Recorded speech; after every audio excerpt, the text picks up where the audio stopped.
Hi everyone, this is Athar Mansoor from TRACS. In this video, I'm going to review for you an article authored by Daniel Goleman. The title of the article is, What is Empathy?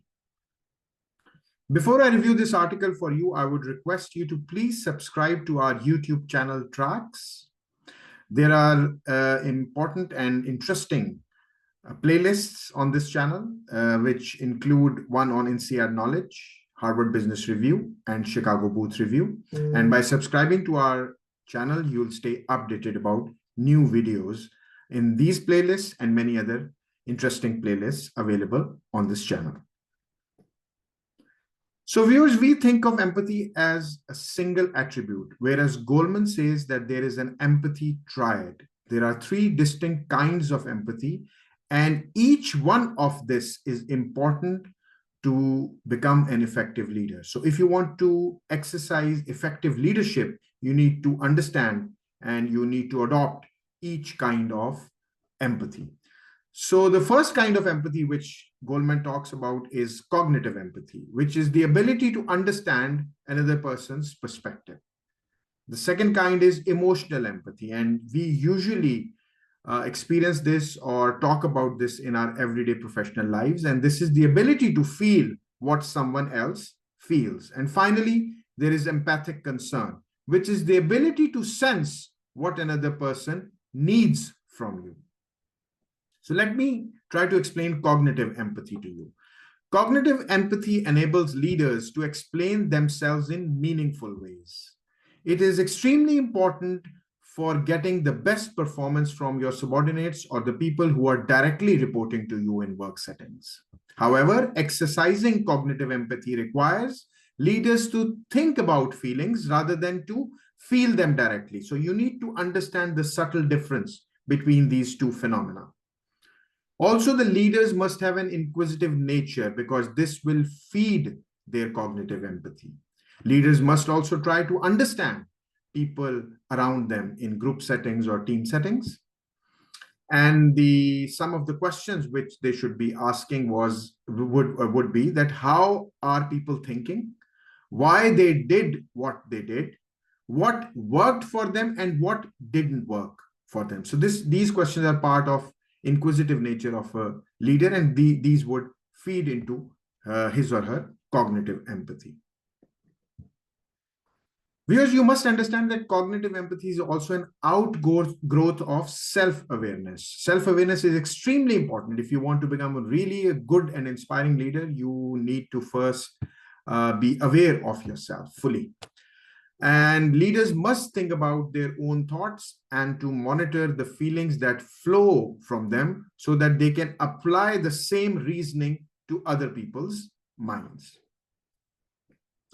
Moving on to the second kind, which is emotional empathy. And as I talked in my first slide, is that this is the empathy this is the kind of empathy which we usually experience in our everyday professional and personal lives. However, we need to understand that emotional empathy is important for effective mentoring, managing clients, and reading group dynamics.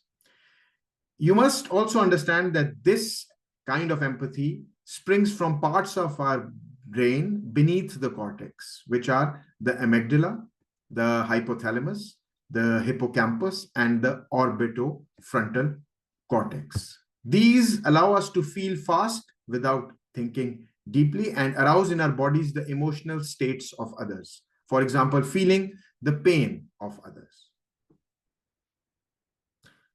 As leaders, you must also understand that there is a need to understand your own feelings, to understand the feelings of others. So first, you must have that need and you must understand your own feelings. Then only you can understand the feelings of others. Accessing one's capacity for emotional empathy depends on combining two kinds of attention, which are very important for you. One is a deliberate focus on one's own echoes of someone else's feelings, and the other one is an open awareness of that person's face, voice, and other external signs of emotion. So these kinds of attention, two kinds of attention, if you combine together, you can access your capacity for emotional empathy. The third and the final kind is empathic concern. It is closely related to emotional empathy, which I just discussed, and it enables you to sense not just how people feel, but what they need from you. This is very important, their needs. Empathic concern has its roots in the circuitry that compels parents' attention to their offsprings or their children or kids. However, we must understand that as people rise through the ranks, their ability to maintain personal connections suffer. So that is why empathic concern is very important. But at the same time, you should be aware that empathic concern is a double-edged feeling. We intuitively experience the distress of another as our own, but in deciding whether we will meet the person's needs, we deliberately weigh how much we value his or her well-being.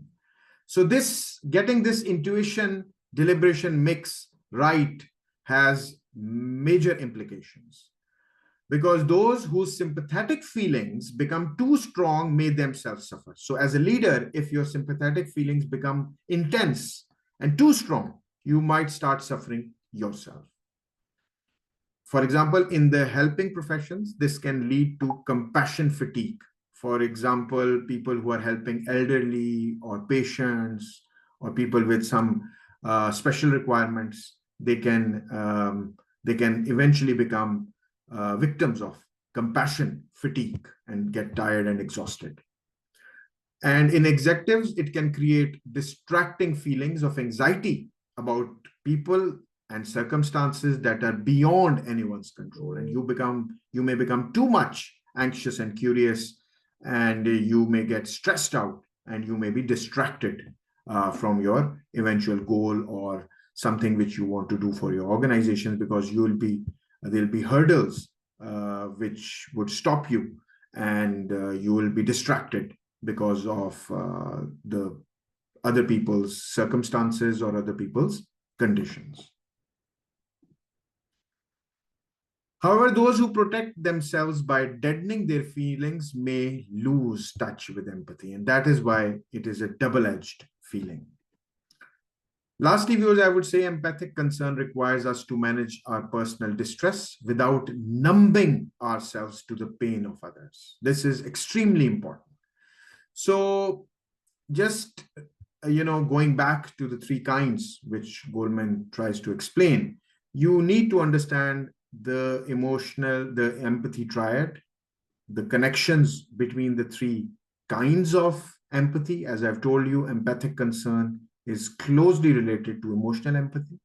And we usually just think of empathy as emotional empathy. But at the same time, we need to understand the three different kinds and the differences between them. And in order to effectively exercise our leadership, we must exercise the combination of the three kinds so that we stay connected with our team, with our peers, with our subordinates, and also maybe in your family settings. And you are able to inspire others, you are able to stay connected with them. Thank you so much for watching this video. Again, request to you to subscribe to our YouTube channel to stay updated about interesting videos. Join TRACS.